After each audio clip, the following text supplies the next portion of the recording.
Jeg hedder Emma, og jeg er 25 år gammel. Første gang jeg fik depression, der var jeg 15 år.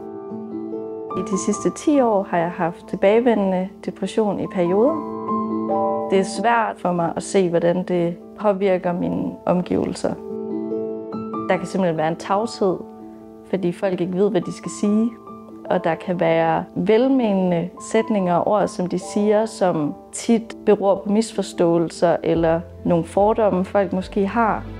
Når jeg bliver misforstået, kan jeg jo sagtens se, at folk siger tingene i den bedste mening. Men det gør lidt ondt i maven en gang imellem. Du skal bare tænke positivt, så går det væk. Du virker jo helt normal. Hvad er problemet? Du har så meget at være glad for. Hvorfor er du deprimeret?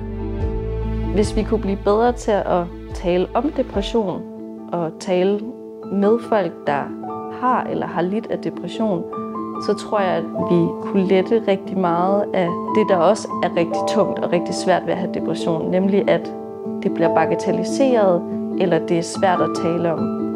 Jeg kunne godt tænke mig, at folk bedre forstod, at depression ikke er noget, man kan tænke væk, gå væk eller træne væk. Det kan ikke bare